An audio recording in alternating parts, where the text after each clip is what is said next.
시간이 어떻게 지나가는지 너무나 즐거운 일만.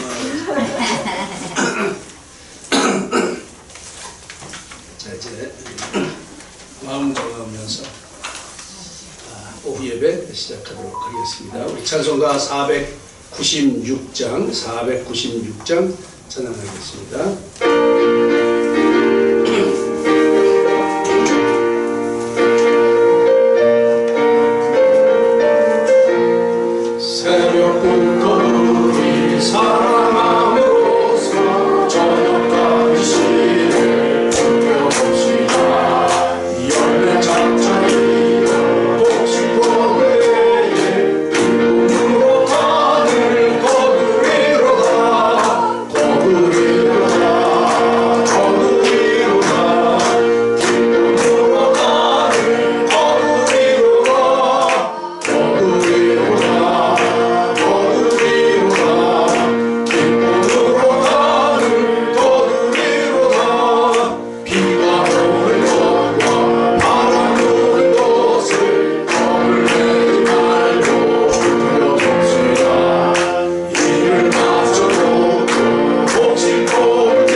염려하지 말고 씨를 뿌리십시오.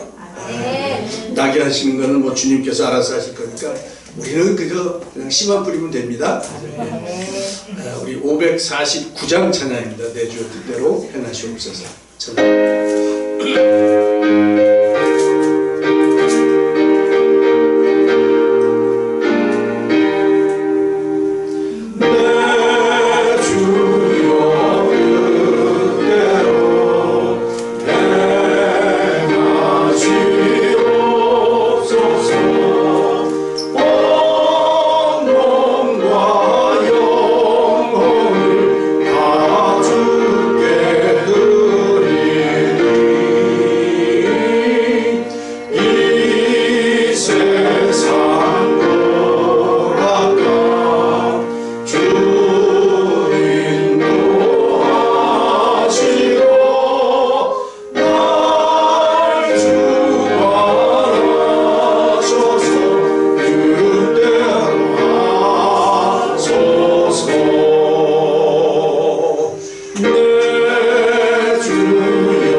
감사합니다.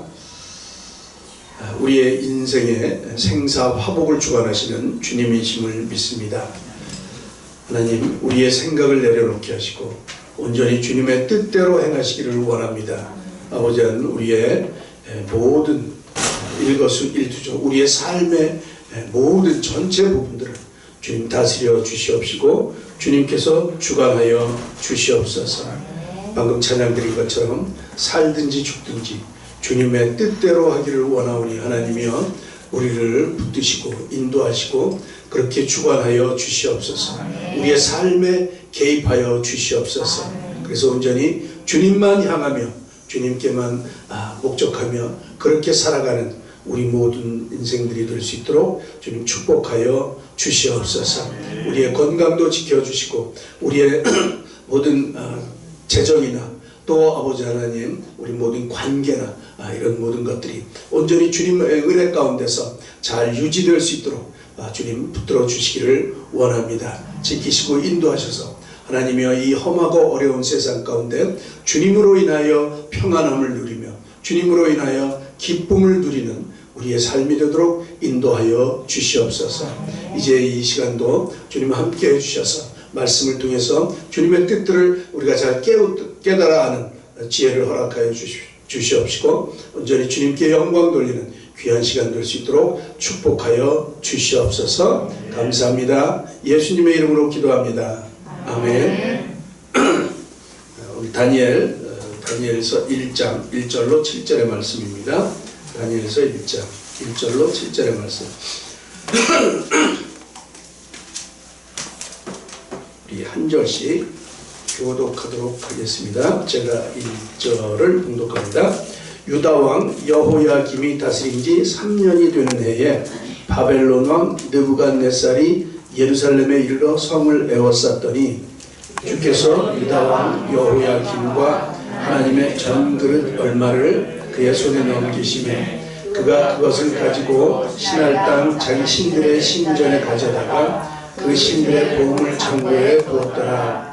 왕이 환관장 아스브나스에게 말하여 이스라엘 자손 중에서 왕족과 귀족 몇 사람 곧 힘이 없고 용모가 아름다우며 모든 지혜를 통찰하며 지식에 통달하며 학문에 익숙하여 왕궁에 설만한 소년을 데려오게 하셨고 그들에게 갈대아 사람의 학문과 언어를 가르치게 하였고 또 왕이 지정하여 그들에게 왕의 음식과 그가 마시는 포도주에서 날마다 쓸 것을 주어 3년을 기르게 하였으니 그 후에 그들은 왕 앞에 서게 될 것이더라.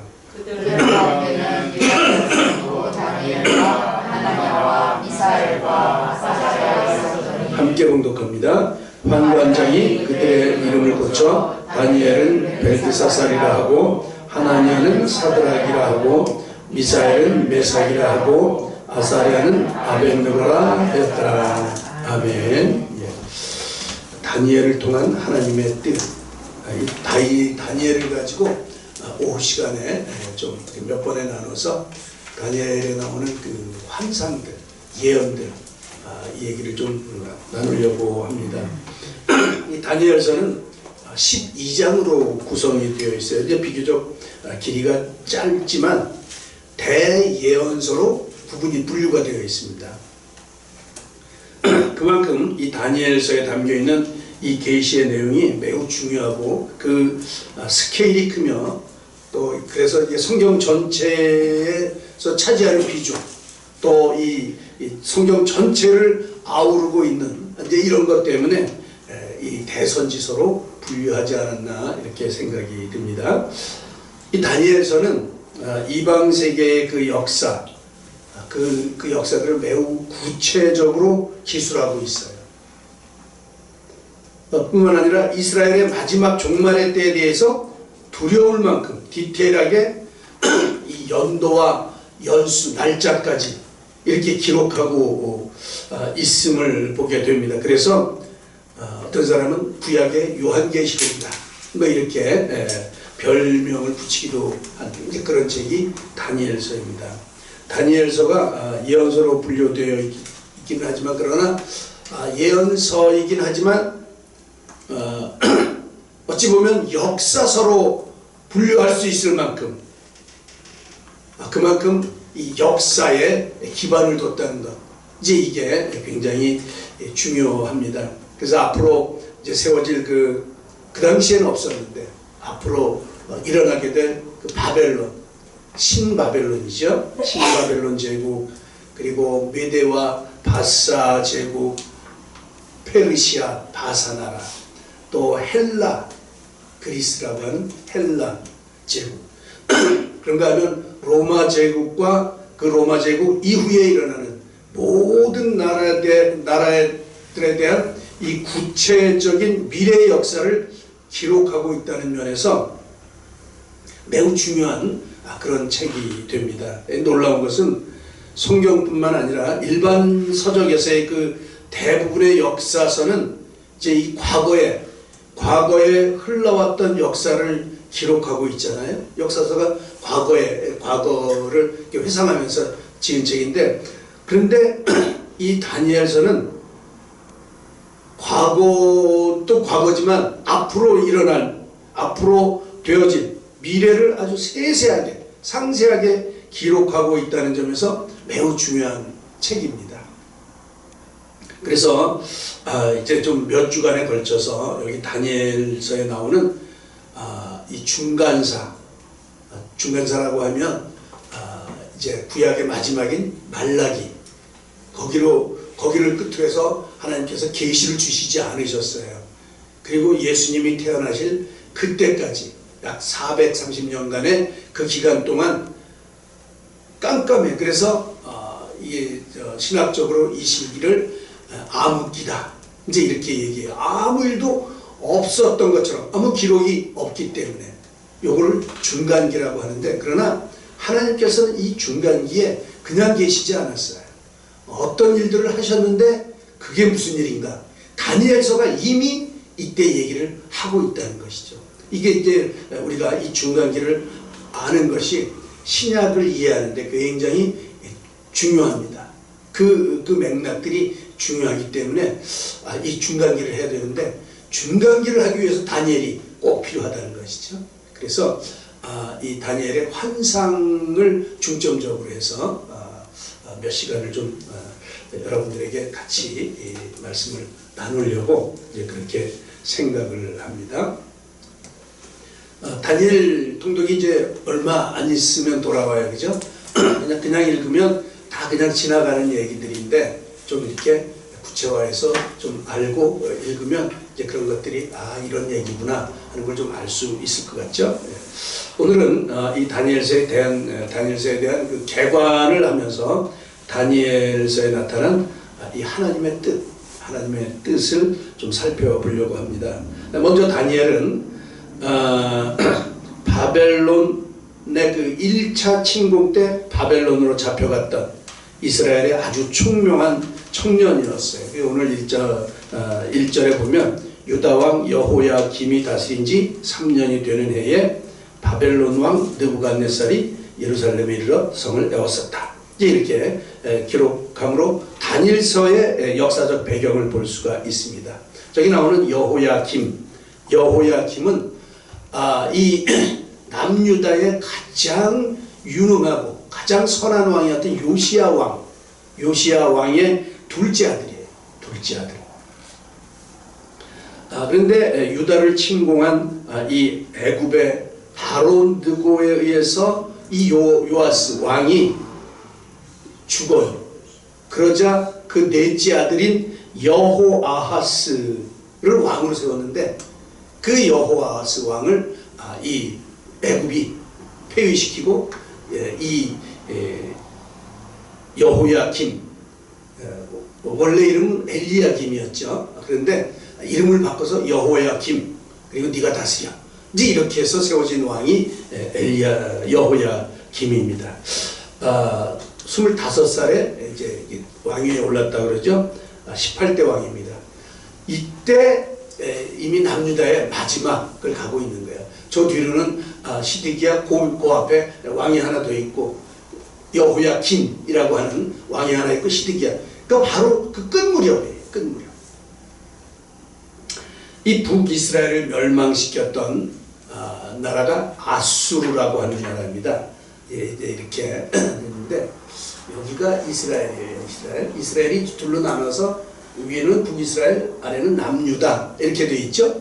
근데 북이스라엘을 멸망시킨 나라가 요 아수르예요. 요 두 개 강이 있는데 유프라테강, 티그리스강 두 강이 있는데 여기가 이 강 때문에 아주 부유한 번성하는 이제 그런 국가가 태어난 지역이죠.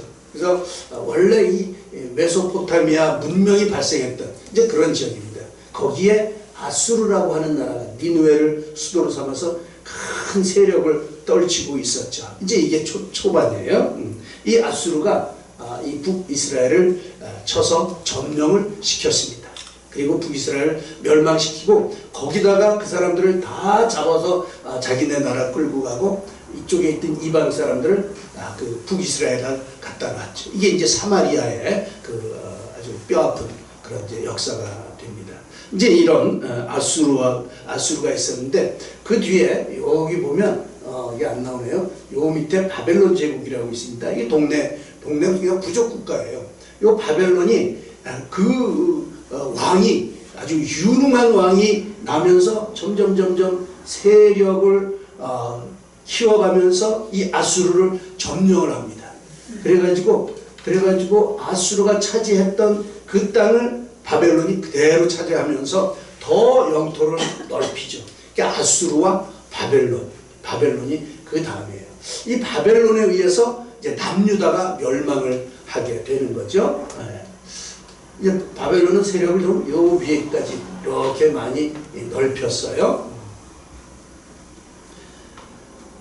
어쨌거나 이제 이렇게 세력을 급격히 확장한 이 바벨론 계속해서 남유다를 괴롭히기 시작했는데 남유다는 가장 훌륭했던 이 요시야 왕이 다스릴 때인데 요 애국과 요 위에 있는 강국들 처음에는 아수르였겠죠. 지금은 바벨론, 그죠? 바벨론이 여기서 이제 쳐들어오니까 이 애국이 같이 아수르와 동맹을 맺어서 바벨론과 싸우기 위해서 전투를 벌입니다. 이 지역이 갈그미스라고 하는 동네예요. 여기서 싸움을 벌이는데 근데 애굽이 져요. 이 애굽이 출정하는 그 길에 이 요시야 왕이 자기를 치러 오는 줄 알고 안돼 가지마 이게 애굽을 막았다가 거기서 전사를 하게 되죠. 참 안타까운 일이죠. 그래서 여호아스 왕을 세웠던 거예요. 여 위에 가서 전쟁을 하고 돌아오던 애굽이 돌아오면서 보니까 뭐 이상한 왕이 하나 있거든요. 너 아니야. 그리고 여호야김을 세웠다는 것이죠. 그죠? 이 바벨론은 이렇게 세력을 쭉 확장시켰던 이 바벨론입니다. 확장시키던 차에 남유다를 계속 침공을 하는 거죠.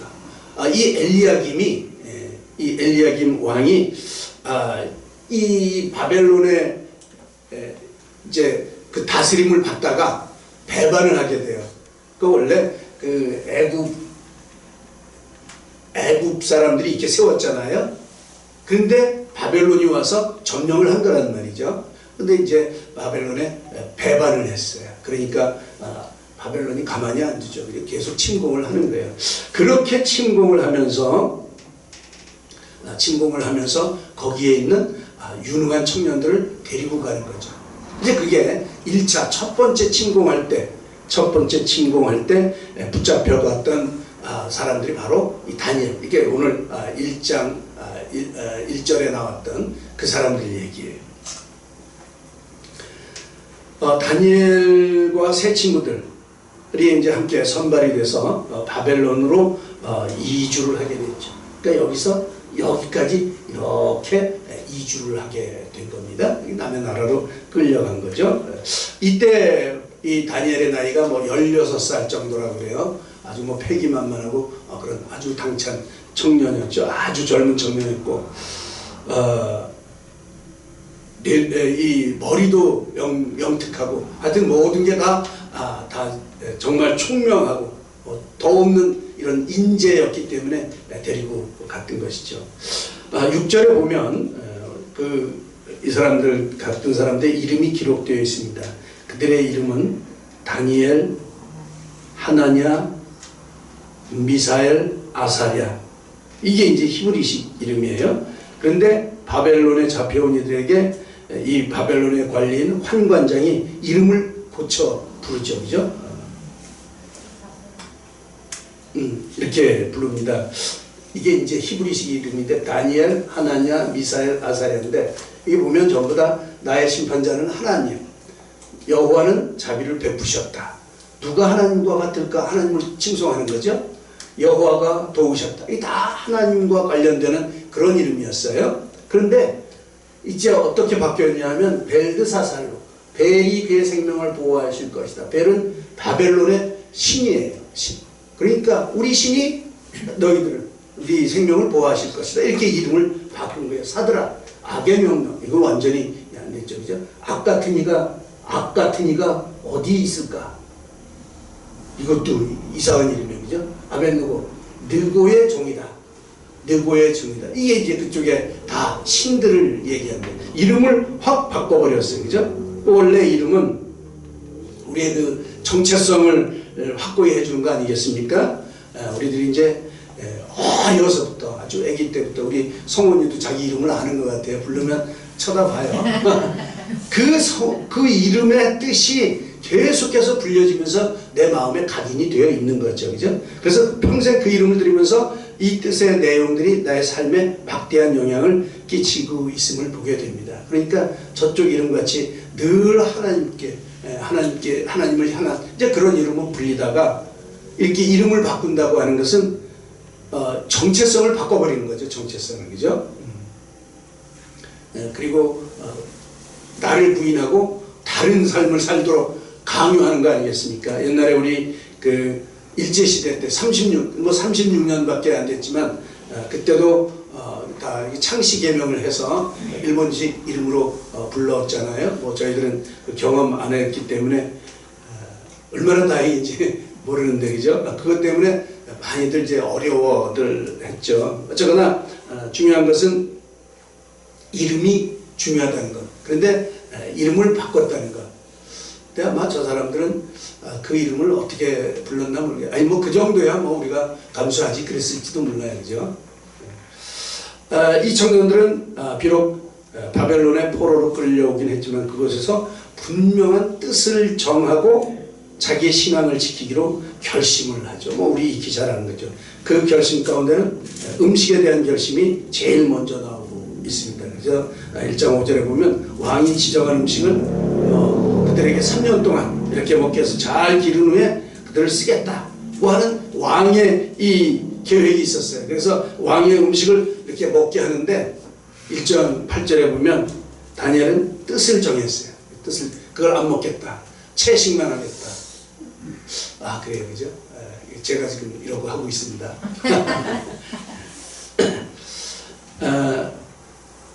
하여튼 다니엘과 그 친구들이 뜻을 정하고 그 정한 뜻대로 실천했다. 뭐 이 음식뿐만 아니라 자기들이 뜻을 정한 대로 실천했다. 이제 그 얘기가 바로 다니엘서인 것이죠. 그죠? 뜻을 정한 거 굉장히 중요합니다. 왕의 음식을 거절했던 다니엘은 하나님께서 그들에게 학문도 주시고 모든 서적도 깨닫게 하시고 지혜를 주셨다. 특별히 모든 환상과 꿈을 깨달아 알도록 이 하나님께서 지혜를 주심을 우리가 17절에서 볼 수가 있습니다. 그러니까 뜻을 정하면 하나님께서 도와주세요. 여러분, 뜻을 정하면 됩니다. 그죠? 됩니다. 꿈은 이루어진다. 근데 그게 아니라 뜻을 정하면 하나님이 도와주십니다. 그죠? 뜻을 정하고 하나님의 길을 따라간 이들에게 하나님은 특별한 은총을 허락하셨습니다. 다니엘서 내내 보면 하나님의 그 은총들이 계속 나오죠. 그죠? 다니엘은 2장에서 이 꿈, 환상과 꿈을 깨달아 아는 이 지혜를 발휘해서 느부갓네살 왕의 꿈을 해석해 주죠. 이게 이제 느부갓네살 왕이 꿈을 꿨는데 도대체 이게 무슨 꿈인지 몰라. 내용도 몰라. 뜻은 뭐 차치하고도 그죠? 다 잊어버렸어요. 그래서 그 술객들을 불러가지고 점쟁이, 박수, 술객 뭐 다 불러서 내가 무슨 꿈 꿨는지 알아봐. 그리고 해석해. 이러니 뭐 다 죽을 판이죠. 그죠? 다 죽을 판이죠. 그때에 이 다니엘이 나서서 저것을 해석을 해줍니다. 해석하기 전에 하나님께서 미리 다니엘에게 나타나셔서 은밀히 나타나셔서 모든 일들을 보여주십니다. 그러니까 뭐 쉽죠. 그죠? 하나님이 보여주시니까 그 보여주신 대로 얘기하면 되는 건 너무 쉽잖아요. 그죠? 하나님의 은혜입니다. 그래서 왕이 다니엘을 높여줬다. 이제 이런 얘기예요. 그죠? 저 꿈 얘기는 다음 시간에 하고요. 그죠? 전체 봤는데 이게 중간기에 중요한 얘기라는 거예요. 그 꿈이 그죠? 어쨌거나 이 사건을 시작으로 해서 다니엘을 시기하던 이 바벨론 신하들은 어떻게 해서든지 이 다니엘을 미움받게 해서 왕의 곁에서 제거하려고 많은 계책들을 씁니다. 이번에는 이제 3장에서 금신상 사건이 나오죠. 금신상을 이 느부갓네살이 욕심이 많아요. 명예욕도 있어요. 그래서 금신상을 크게 만들어 놓고 나팔 소리가 나면 금신상에 절하는 이제 이런 법을 만들었어요. 이것을 지키지 않는 사람은 풀무불에 집어넣는다는 것이죠. 그런데 뜻을 정한 다니엘의 세 친구들이 절을 안 합니다. 그죠? 절을 안 해요. 그들의 신앙은 어떻습니까? 하나님께서 살아계시다면 우리를 풀무불 가운데서 구원해 내실 것이야. 이제 이런 믿음이 있었어요. 그죠? 구원해 내실 것이야. 근데 더 중요한 것은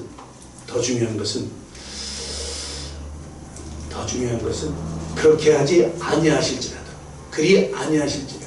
이들의 결심은 확고했어요. 틀림없이 하나님께서 건져주실 거야.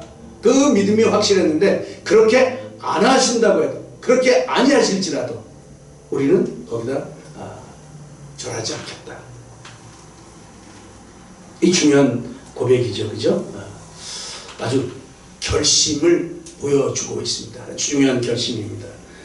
이 사건은 다니엘의 세 친구들이 겪었던 사건인데 결국 풀무불에 던져지죠. 9절에 보니까 19절에 보니까 느부갓네살이 막 분이 났어요. 성질을 났어요. 아니 그 절을 안 한단 말이야. 분이 나가지고 풀무불 거기다 온도 7배나 더 뜨겁게 그래가지고 거기다 집어넣는 거죠. 그죠? 뜨거워 보이나요? 근데 그 안에 유유히 노는 3명을 집어넣는데 4명이 있는 거예요. 그죠? 4명이 있는 거예요. 하나님께서 이렇게 우리를 지켜주신다면 우리 겁낼 거 없죠? 뭐 겁낼 거 없어요. 그죠? 예. 여러분 주님께서 지켜주십니다. 그냥 결심하고 나가시면 됩니다. 혹시 그리 아니하실지라도 우리는 그렇게 가는 거예요. 그죠? 이 일로 인해서 하나님께 큰 영광을 돌리게 되고 이 느부갓네살도 기권을 하죠. 야, 진짜 신은 하나님밖에 없다. 이제 이렇게 알게 되는 그런 놀라운 일이 벌어졌습니다. 그리고 이 세 친구들은 지위가 더욱 높아졌어요. 점점 높아졌습니다. 결심하고 뜻을 정하면 하나님께서 이루어 주십니다. 이게 하나님의 뜻이에요. 이루어 주십니다. 그리 아니하실지라도 우리는 주님만 따라 살아야 한다는 것이죠. 5장에는 벨사살 왕의 잔치 이야기가 나오고 있습니다. 이 느부갓네살 왕은 초창기 왕이고 벨사살은 마지막 왕이에요. 이 바벨론의 마지막 왕. 그러니까 세월이 많이 지났죠. 세월이 많이 지났습니다. 근데 뭐 다니엘이 꼭 이렇게 연대기로 되어 있는 건 아니고요. 이왕 때 얘기가 막 이렇게 섞여 있어요. 이제 그걸 참 조심해서 읽으셔야죠. 어쨌거나 벨사살 왕, 마지막 왕인데 이 왕은 정말 교만하고 정말 천지 이 구분을 못하는 이제 그런 왕이었어요. 아주 하나님 앞에 악이 가득했어요. 매일같이 잔치하고 먹고 마시는 일로 세월을 허비하는 이제 그런 사람이었죠. 어느 날 잔치를 여는데 하나님께서 그들에게 나타나십니다. 이제 그날은 예루살렘에서 뺏어왔던 그 성전의 그 집기들, 그거를 가지고 와서 야, 이게 뭐죠? 금그릇, 근잔, 은잔 이런 거 있잖아요. 거기다가 먹고 마시는데 하나님의 역사가 나타났어요. 이 손가락 보이세요? 손가락.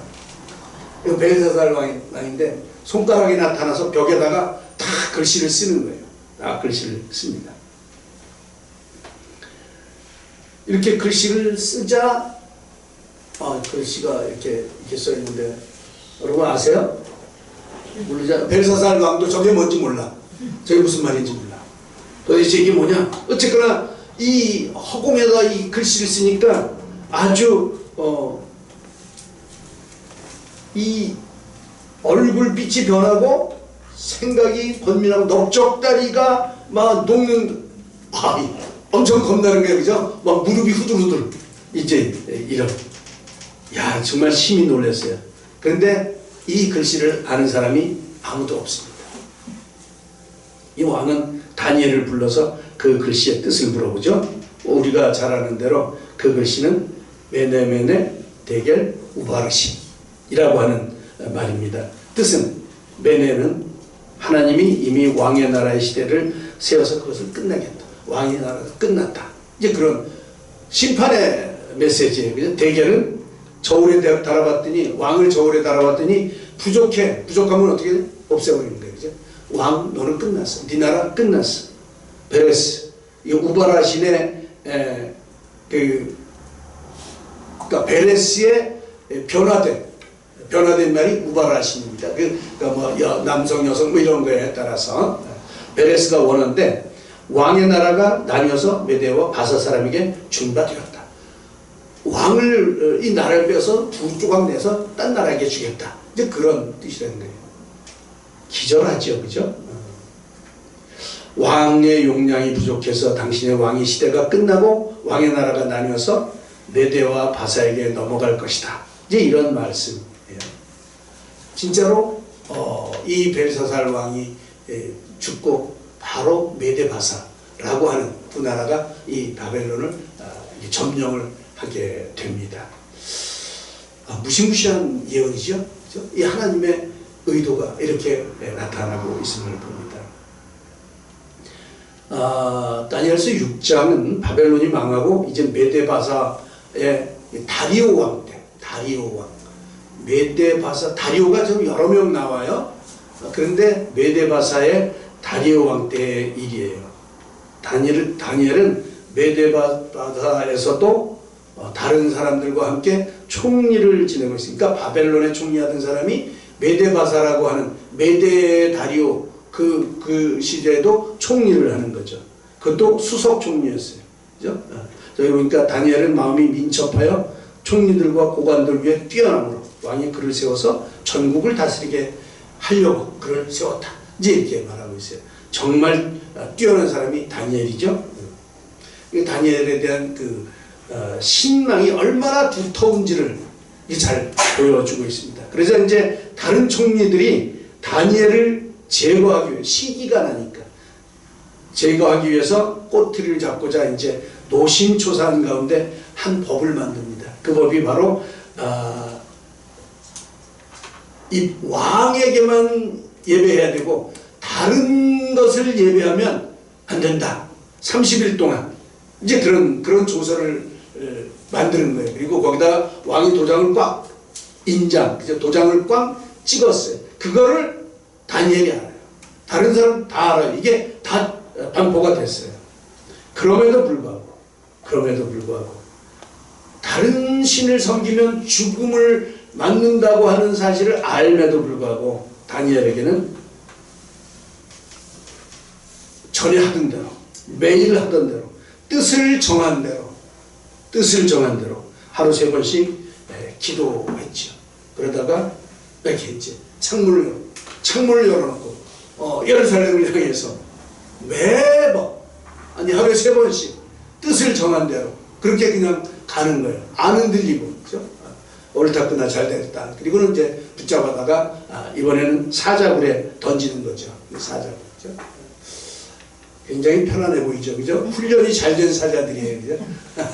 다니엘의 말을 잘 듣습니다.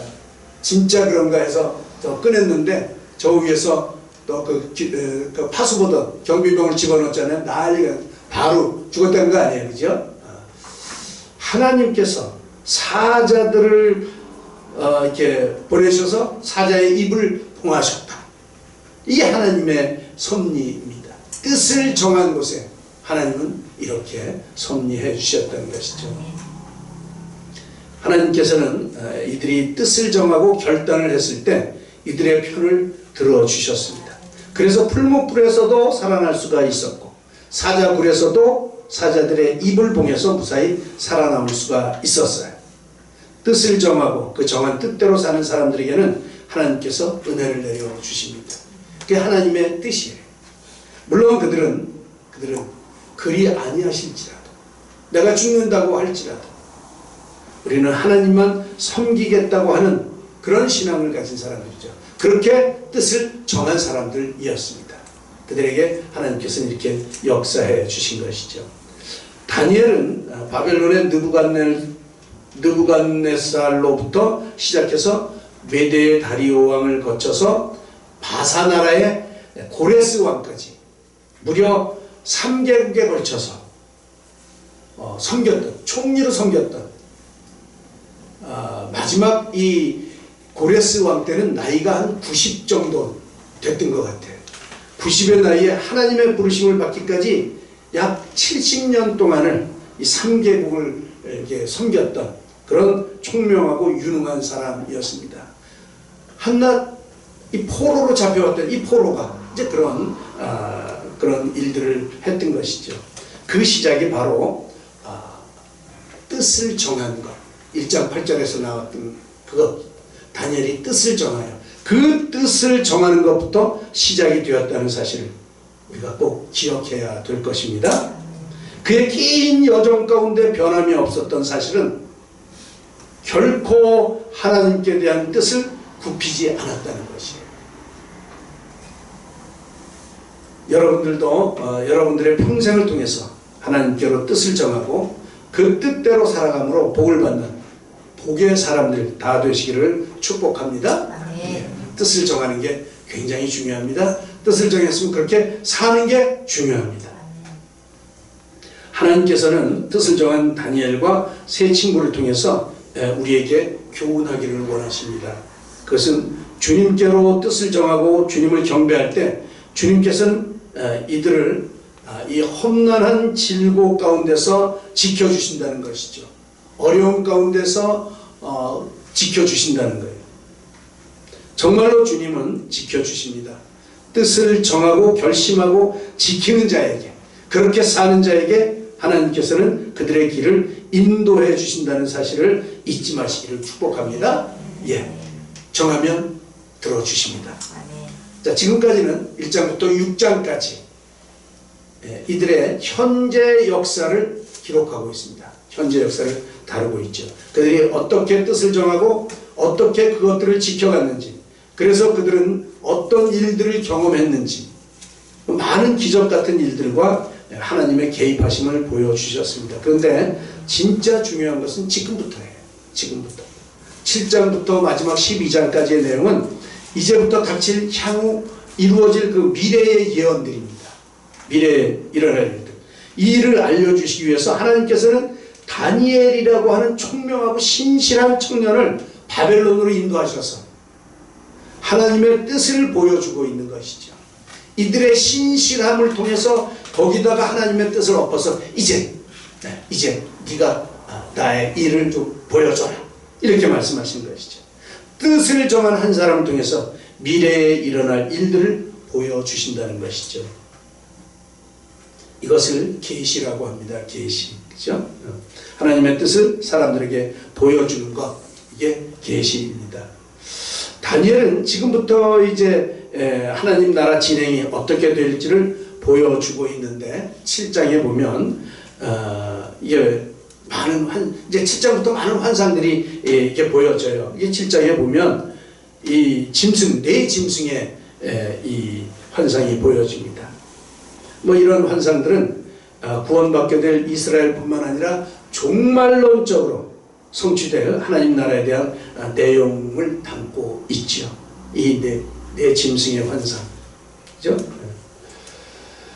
그리고 8장에서는 이 순양과 순염소의 환상을 보여줍니다.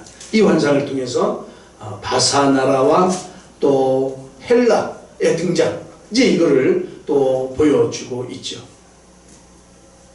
그리고 9장에 가서는 71의 환상을 가지고 이제 두 가지 큰 일이 벌어질 거를 보여주는데, 첫 번째는 최악의 지도자를 보내서 이스라엘을 박해할 것, 이걸 보여주고 있어요. 최악의 지도자가 누구냐 하면 이제 헬라가 이렇게 무너지면서, 헬라는 그 알렉산더 대왕이 이끌었던 그 그리스 나라예요. 정복을 통해서 아주 여기서부터, 여기가 이제 알렉산더 대왕이 있던 헬라인데, 여기서부터 이 터키를 지나서 여기 인도까지 이 전체를 다 순식간에 몇 년, 30년도 안 되죠. 그 짧은 기간에 저기를 다 점령을 하고 헬라 문화를 뽑혔던 데가 저 헬라예요. 그런데 갑자기 알렉산더가 죽으면서 이 헬라가 통치를 못하게 된 거죠. 그래서 네 부분으로 나눕니다. 그래서 여기를 본토를 다스리는 사람, 여기를 다스리는 사람, 여기 이 나라, 여기가 굉장히 중요하죠. 아수르 바벨론 그쪽, 그죠? 거기를 다스리는 왕, 그다음에 여기 애국을 다스리는 왕. 이게 이제 여기가 남방, 북방, 이제 이렇게 되는데, 여기에 이 셀루커스 왕조라고는 저 왕조의, 근데 처음에는 이 기독교 이스라엘을 인정을 했어요. 그래서 예배드리게 하고 성전에서 제사드리게 하고 이렇게 했는데, 그 중에 아주 독한 왕이 하나 나타나서 그걸 반대했어요. 그걸 못하게 하는, 이제 그런 얘기가 이제 9장에 나온다는 것이죠. 최악의 지도자, 그 지도자를 통해서 박해를 받게 할 것이다. 그리고는 이어서 그 박해를 통해서 메시아가 날 것을 다시 또 예고해주는, 이제 그게 9장의 환상입니다. 이제 이게 좀 세계사의 진행을 좀 보셔야 됩니다. 그러면서 이제 11장에서는 11장 정도 있는데, 진짜로 남방왕과 북방왕의 전쟁을 예고하죠. 그래서 시리아의 북방왕 셀루코스 왕조와 밑에 애굽왕 톨레미 왕조가 서로 싸우면서 이제 이렇게 이끌어갈 것, 이제 이걸 얘기하면서 결국 12장에 가서는 이제 두 사람의 환상이 나타나요. 그죠? 두 사람의 환상이 통해서 이제 모든 것이 회복된, 예수님이 나타나신 그 회복될 그날을 그려주고 있어요. 이렇게 이제 쭉 보면 지금 우리가 신경 써야 될 것들이 아수르 바벨론 왔죠. 그죠? 그 다음에 메데 바사 여기 나왔어요. 그죠? 그 다음에 헬라가 나왔어요. 이 뒤로 로마가 또 나오게 돼요. 로마. 그 로마 시대에 예수님이 나게 된 것이요. 이것이 중간사를 이루는 아주 중요한 5대 제국이에요. 그리고 우리가 뭐 세계사까지 배워야 되나 이러는데, 예수님이 오셔야 되기 때문에 이 세계사가 중요한 거예요. 우리 예수님이 나타나실 때 마침 그 때가 이름에 예수님께서 나시잖아요. 이런 모든 준비를 마치신 후에 예수님께서 나타나게 되시는 것이죠. 여러분 기대를 가지고 다니엘 잘 참석해 주시기 바랍니다. 예. 이 많은 환상들은 장차 일어날 여기 순영소 싸우네요. 그죠? 메데바사, 헬라, 알렉산더. 이 장차 일어날 일들에 대한 환상인데, 하나님께서는 다니엘을 통해서 이 일들을 보여주심으로 말미암아 이제부터 하나님의 역사가 어떻게 진행될지를 알려주시기 위해서 이 다니엘서를 기록하고 있습니다. 결국 비록 이방 땅에 포로된 신분으로 끌려갔지만 그곳에서도 뜻을 정해서 하나님 편에 서 있던 다니엘을 통해서 하나님의 살아계심과 또 인도하시고 보호하심의 그 역사를 증언할 뿐만 아니라 이제 이들을 통해서 앞으로 전개될 하나님의 그 구원 사역의 진행 현장을 보여주고 계시다는 것이죠. 신약을 사는 우리들은 이미 이 환상들이 어떻게 진행되고 어떻게 결론 났는지를 알고 있어요. 알고 있으니까 야, 정말 이게 신통하게 맞네? 이제 그렇게 알게 된 거예요. 그 당시 사람들은 이게 무슨 내용인지 잘 몰랐을 거예요. 그죠? 야, 이게 뭐 그런 일이 있으려나 봐. 도대체 그런 일이 있는 거야? 이렇게. 이것이 신약을 사는 우리들의 행운이라면 행운이 되겠죠? 우리는 분명하게 그런 것들을 볼 수 있습니다. 이런 것들을 분명하게 보게 되니까 요한계시록이 야, 그게 분명하게 이루어질 것이야 라고 믿게 되는 것이죠. 그렇죠? 네. 자, 이제부터 몇 주 동안은 다니엘의 환상들을 구체적으로 하나하나 살펴보면서 하나님 나라의 그 역사가 어떻게 진행되어 가는지를 살펴보면서 하나님의 놀라운 사랑과 계획을 통해서 더욱 하나님을 사랑하는 그런 계기가 될 수 있기를 바랍니다. 우리가 하나님의 계획을 알면 더 하나님을 사랑하게 되죠. 성경을 통해서 그 계획을 우리가 분석해 보면서 또 하나님에 대한 사랑을 키워갈 수 있기를 바랍니다. 요즘 세상이 참 너무 많이 힘들어졌다고 합니다. 젊은이들이 고민이 많아졌어요. 정말 제가 젊은이라도 이 앞길이 막막할 것 같아요. 그런데 여러분, 이런 때일수록 더욱 다니엘의 삶을 교훈 삼아야 할 것입니다. 하나님께서는 오늘 이 시대에 우리도 뜻을 정하라고 말씀하십니다. 뜻을 정한다고 하는 것은 세상과 구별된 것을 의미하죠. 세상을 따라 사는 게 아니라 세상과 구별돼서 철저하게 구별시켜서 사는 거예요. 세상 사람들과 같은 방식으로 살아가지 않겠다고 하는 결심이, 그게 뜻을 정하는 거예요. 그렇죠? 모두가 가는 길이라고 해서 그리로 따라가면 안 된다는 거죠. 우리는 하나님의 길을 따라 살아야 됩니다. 하나님의 구원 계획을 따라 살아가야 된다는 것이죠. 우리도 뜻을 정하고 세상과 구별되게 그렇게 살아야 됩니다. 여러분, 어떤 뜻을 정하시겠습니까? 다니엘은 음식을 정했어요. 음식. 또 금신상에 절하지 않겠다고 정했습니다. 다른 신에게는 절하지 않겠다. 하나님만 예배하겠다고 정했습니다. 우리에게 음식은 뭡니까? 우리에게 금신상은 뭐예요? 우리에게 다른 신은, 혹시 다른 신 섬기는 분 계십니까? 세상 사람들은 그래요. 그러나 우리는 뜻을 정하고 우리는 하나님만 섬기는 거죠. 이렇게 뜻을 정하고 사는 다니엘에게 하나님께서는 그에게 모든 지혜를 더하여 주셨고 꿈을 주시고 그 꿈을 해석할 수 있는 영감도 주셨습니다. 무엇보다도 90세가 되도록 왕을 섬기며 백성을 돌볼 수 있는 이런 정신과 건강을 주셨습니다. 그때까지 하나님의 지혜가 쇠하여지지 않는 그런 복을 누렸죠. 이것이 뜻을 정했을 때 받는 복입니다. 아무쪼록 우리 모두가 하나님께로 뜻을 정해서 우리 모두가 주님만 바라보면서 주님의 은혜, 주님의 평안함, 또 주님의 인도하심, 주님의 공급하시는 그런 풍성한 은혜를 누리시기를 주님의 이름으로 축원합니다. 기도하겠습니다. 하나님 아버지, 오늘 뜻을 정한 다니엘을 통해서 그가 연수가 다 할 때까지 하나님을 섬기며 살아갔음을 기억합니다. 이 시간 다니엘을 통해서 우리도 주님의 구원 계획에 동참한 우리들이 되게 하여 주옵소서. 주님께로 뜻을 잘 정하고 오롯이 실천함으로 다니엘이 누렸던 그 복을 우리도 누리게 하여 주시옵소서. 하나님 아버지, 우리의 뜻을 정하고 올 한 해를 살아갈 때 끝까지 변치 않고 이 뜻을 실행하며 살아갈 수 있도록 주님 힘주시고 인도하여 주시옵소서. 예수님의 이름으로 기도합니다. 아멘. 우리 주만 바라볼지라 찬양하고 축도하겠습니다.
여러분 되시기 바랍니다. 축도하겠습니다. 이제는 우리 주 예수 그리스도의 은혜와 하나님 아버지의 사랑하심과 성령님의 교통하심과 역사하시고 인도하시는 은혜가 주님께로 뜻을 정하고 세상 것을 거부하며 하나님의 뜻대로 살아가기를 작정하며 세상으로 나가는 사랑하는 하늘빛교회 모든 성도님들의 머리 위에와 우리의 가정과 우리 자녀들 머리 위에 우리나라와 우리 민족 위에 또 지금도 전 세계에서 복음을 위해 힘쓰시고 애쓰시는 모든 선교사님들과 그들의 사역 위에 지금부터 영원히 함께 하시기를 간절히 축원하옵나이다. 아멘.